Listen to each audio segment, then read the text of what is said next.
खुशियों से आंखें छलक उठी, प्रेम के आस्क से मन भर गया।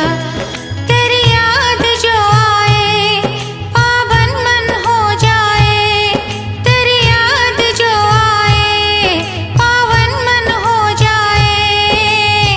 बसे हो सांसों में बाबा दिल के रहा, आपने बाबा अपना लिया।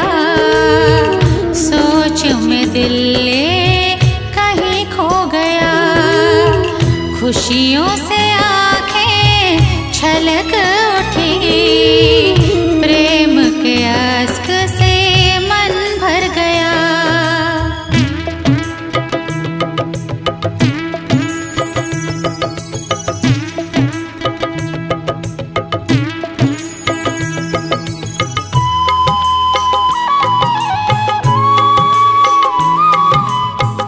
ओम शांति।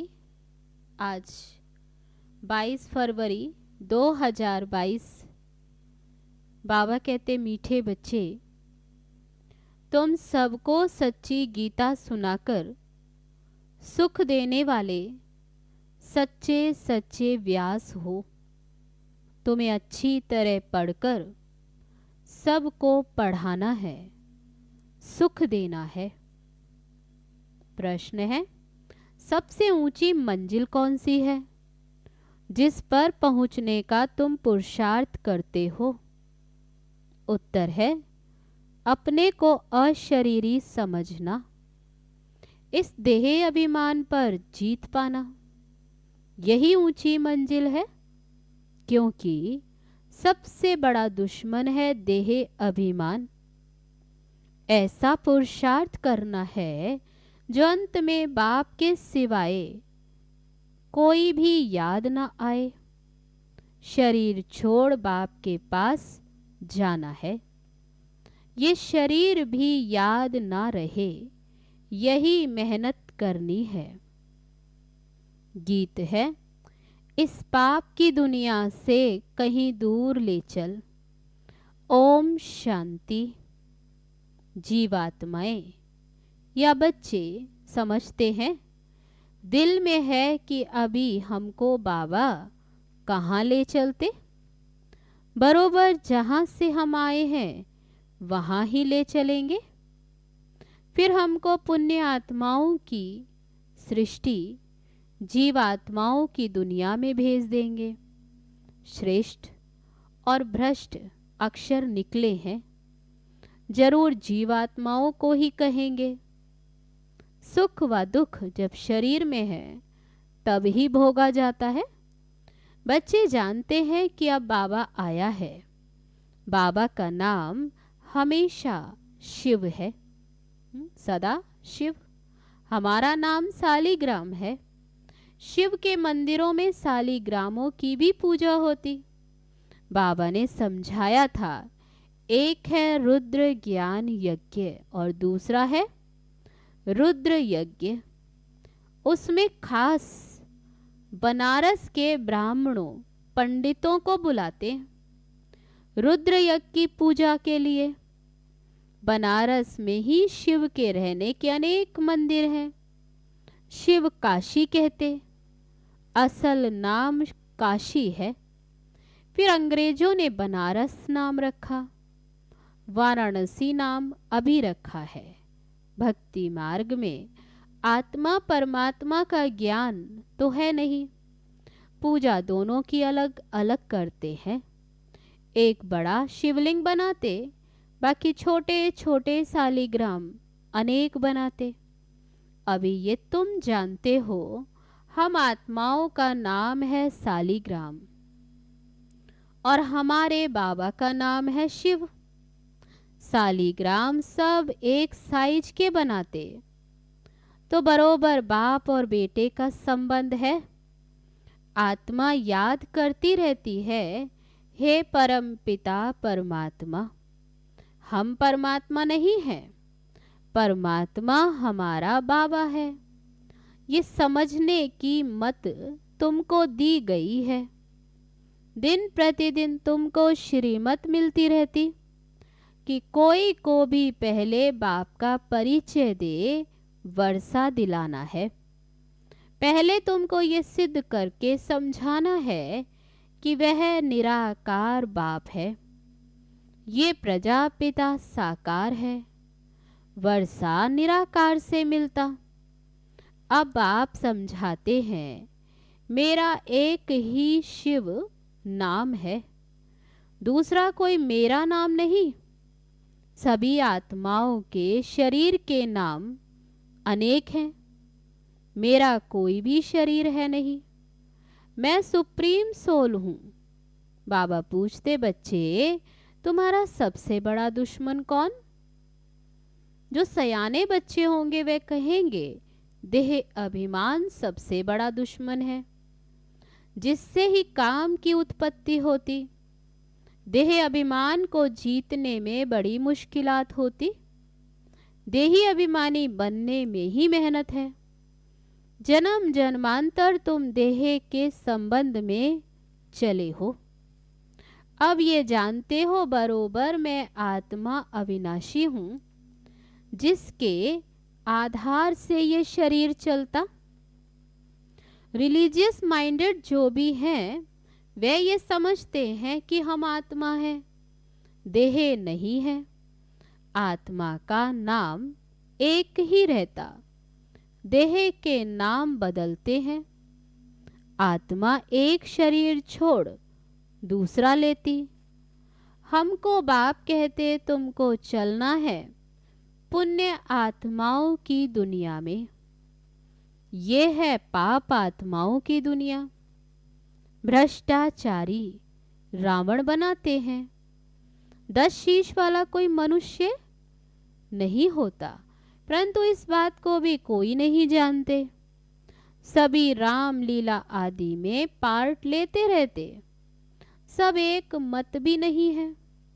कोई कोई तो इन सब बातों को कल्पना समझते हैं, परंतु ये नहीं जानते कि रावण भ्रष्टाचारी को कहा जाता। पराई स्त्री को चुराना ये भ्रष्टाचार है ना। इस समय सब भ्रष्टाचारी हैं, क्योंकि विकारों में जाते।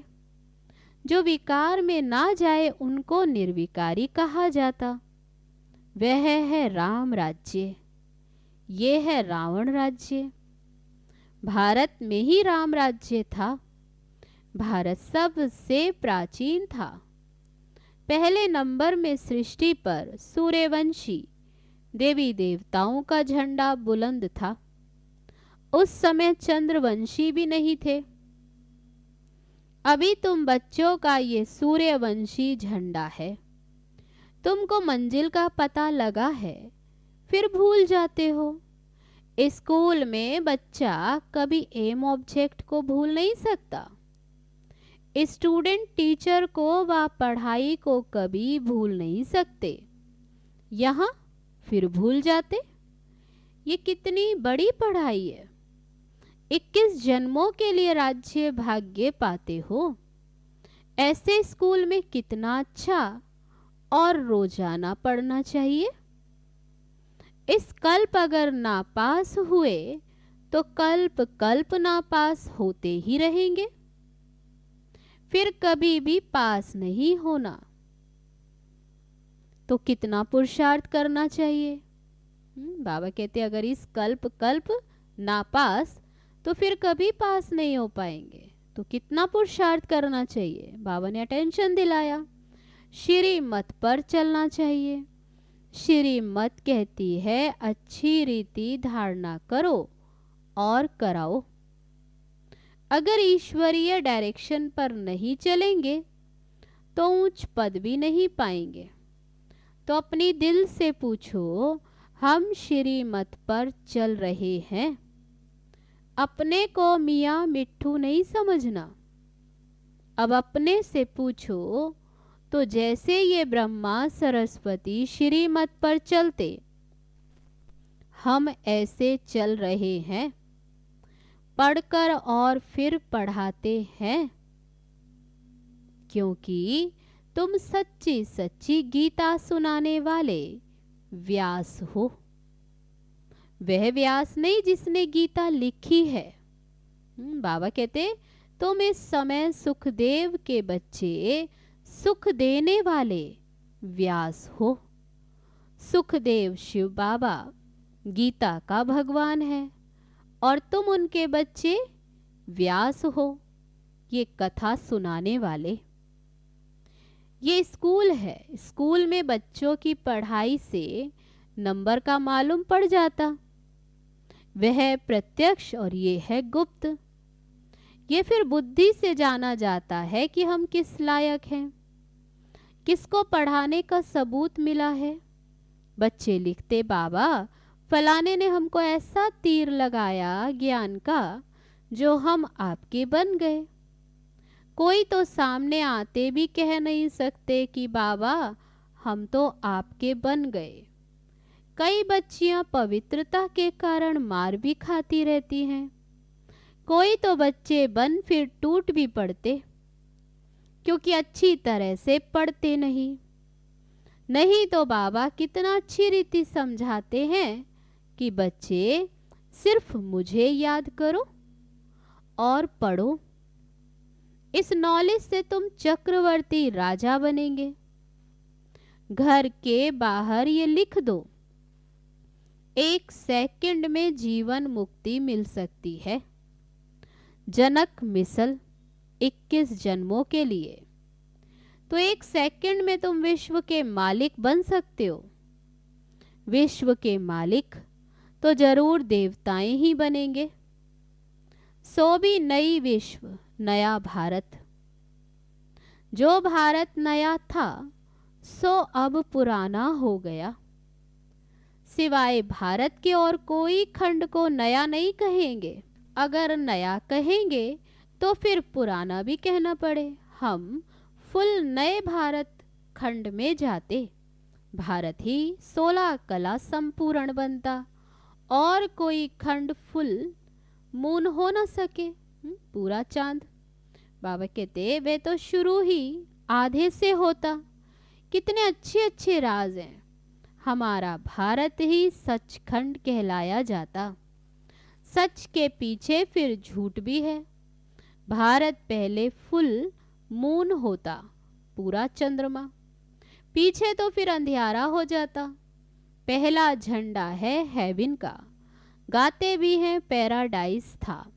हम अच्छी तरह से ये समझा सकते हैं क्योंकि हमको सारा अनुभव है।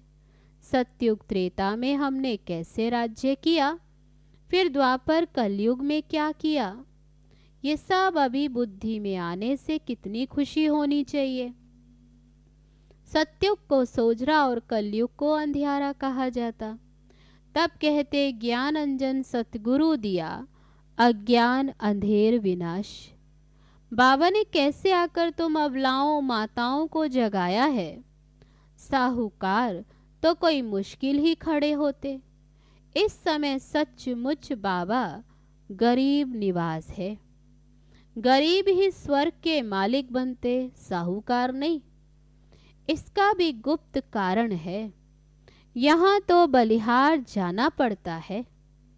गरीबों को बलिहार जाने में देरी नहीं लगती, इसलिए सुदामा का मिसाल गाया हुआ है।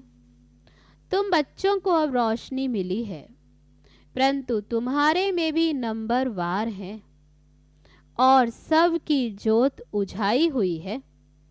इतनी छोटी सी आत्मा में अविनाशी पार्ट नुधा हुआ है। वंडर है ना।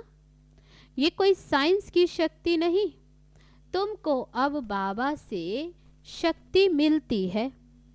बरोबर ये अविनाशी चक्र है जो फिरता ही रहता। इसका कोई आदि अंत नहीं।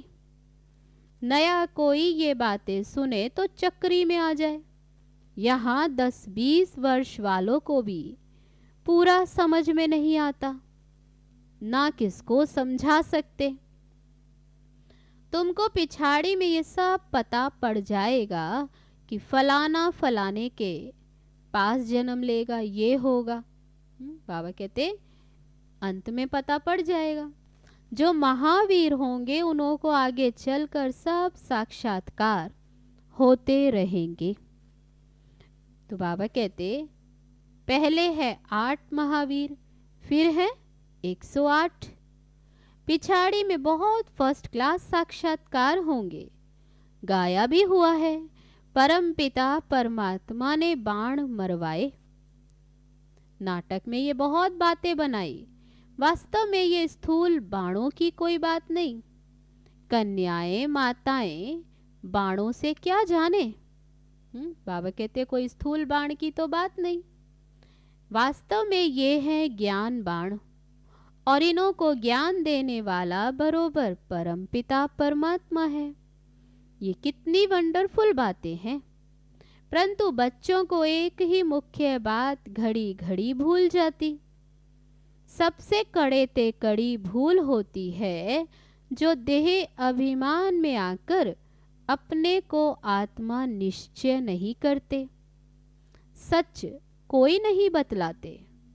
सच तो कोई आधा घंटा घंटा भी सारे दिन में मुश्किल याद में रह सकते। बाबा कहते कोई को समझ में भी नहीं आता कि योग किसको कहा जाता। ये मंजिल बहुत ऊंची है। अपने को अशरीरी समझना है, जितना हो सके उतना पुरुषार्थ करना, जो पिछाड़ी के समय और कोई भी याद ना पड़े।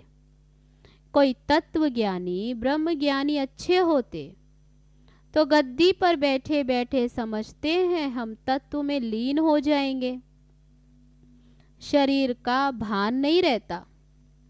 फिर जब उनका शरीर छूटता है तो आसपास सन्नाटा हो जाता, समझते हैं कोई महान आत्मा ने शरीर छोड़ा है। तुम बच्चे याद में रहेंगे तो कितनी शांति फैलाएंगे। ये अनुभव उन्हों को होगा जो तुम्हारे कुल के होंगे, बाकी तो मच्छरों सदृश मरने वाले हैं। तुम्हारी प्रैक्टिस हो जाएगी अशरीरी होने की। ये प्रैक्टिस तुम यहाँ ही करते हो, वहाँ सतयुग में तो आत्मा एक शरीर छोड़ दूसरा लेती है। यहाँ तो तुम जानते हो ये शरीर छोड़ हम बाबा के पास जाते, परंतु पिछाड़ी में कोई याद ना आए, शरीर भी याद ना रहे तो बाकी क्या रहा। मेहनत है इसमें, मेहनत करते करते पिछाड़ी में पास होकर निकलते। पुरुषार्थ वालों का भी पता तो पड़ता है ना, उनका शो निकलता रहेगा। बांधेली गोपिकाएं पत्र ऐसे लिखती हैं जो कभी छुटेली भी नहीं लिखती। बाबा कहते जिन्हें बंधन है वो बहुत स्नेह से बाबा को पत्र लिखते हैं, और जो जिन्हें बंधन नहीं, बाबा कहते वह भी ऐसे पत्र नहीं लिख पाती, उन्हों को फुर्सत ही नहीं। बांधेलियां समझती हैं शिव बाबा ने इन हाथों का लोन लिया है तो शिव बाबा का पत्र आएगा। ऐसा पत्र तो फिर 5000 वर्ष के बाद आएगा, तो क्यों नहीं बाबा को पत्र रोज लिखें, नैनों से काजल निकाल कर भी लिखें। ऐसे ऐसे ख्यालात आएंगे। बाबा को स्नेह से ऐसे ऐसे पत्र लिखें। और लिखती हैं बाबा मैं कल्प पहले वाली वही गोपिका हूँ, हम आपसे मिलेंगे भी जरूर, वर्षा भी जरूर लेंगे। योग बल है तो अपने को बंधन से छुड़ाती रहती, फिर मोह भी किस में ना रहे। चतुराई से समझाना है, अपने को बचाना है, तोड़ निभाने के लिए बड़ी कोशिश करनी है। माताएं समझती हैं हम पति को भी साथ ले चलें, हमारा फर्ज है उन्हों को समझाना। पवित्रता तो बहुत अच्छी है, बाबा खुद कहते हैं काम महाशत्रु है, इनको जीतो। मुझे याद करो तो मैं तुमको स्वर्ग का मालिक बनाऊंगा। ऐसी बच्चियां हैं जो पति को समझा कर भी ले आती। बांधेलियों का भी पार्ट है, अबलाओं पर अत्याचार तो होते ही हैं। ये शास्त्रों में भी गायन है, कामेशु क्रोधेशु, ये कोई नई बात नहीं। तुमको तो 21 जन्मों का वर्षा मिलता है। तो बाबा कहते इसलिए थोड़ा कुछ सहन तो करना ही पड़ता। अच्छा, मीठे मीठे सिकी लदे बच्चों प्रति मात पिता बाप दादा का याद प्यार और गुड मॉर्निंग। रूहानी बाप की रूहानी बच्चों को नमस्ते। हम रूहानी बच्चों की रूहानी बाप दादा को नमस्ते नमस्ते। ओम शांति। अब है धारणा के लिए मुख्य सार। पहली पॉइंट, योग बल से अपने सब बंधनों को काट बंधन मुक्त होना है। किसी में भी मोह नहीं रखना है। दूसरी पॉइंट, जो भी ईश्वरीय डायरेक्शन मिलते हैं उन पर पूरा पूरा चलना है। अच्छी तरह से पढ़ना और पढ़ाना है। मियाँ मिट्ठू नहीं बनना है। अब है आज का वरदान। बाप के प्यार की पालना द्वारा सहज योगी जीवन बनाने वाले स्मृति सो समर्थी स्वरूप भव। सारे विश्व की आत्माएं परमात्मा को बाप कहती हैं, लेकिन पालना और पढ़ाई के पात्र नहीं बनती। सारे कल्प में आप थोड़ी सी आत्माएं अभी ही इस भाग्य के पात्र बनती हो। तो इस पालना का प्रैक्टिकल स्वरूप है सहज योगी जीवन। बाप बच्चों की कोई भी मुश्किल बात देख नहीं सकते। बच्चे खुद ही सोच सोच कर मुश्किल बना देते हैं, लेकिन स्मृति स्वरूप के संस्कारों को इमर्ज करो तो समर्थी आ जाएगी। अब है आज का स्लोगन। सदा निश्चिंत स्थिति का अनुभव करना है तो आत्म चिंतन और परमात्म चिंतन करो। अच्छा, ओम शांति।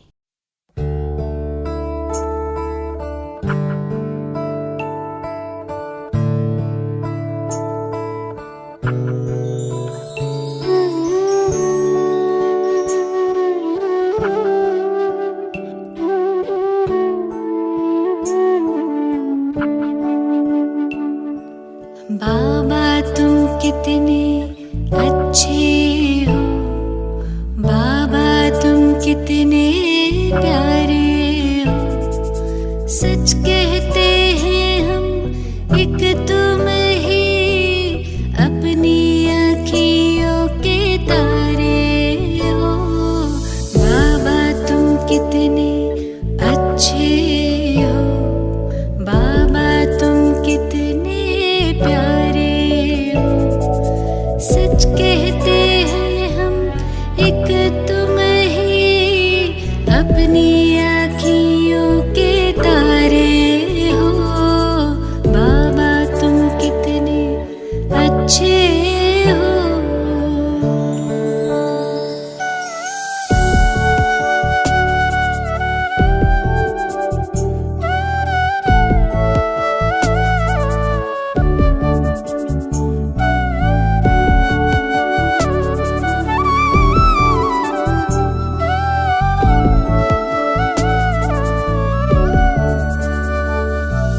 दिल तख्त पे हमें बिठाया है, मस्तक मणि बनाया है। गुण ज्ञान खजाने दे करके हमें सबसे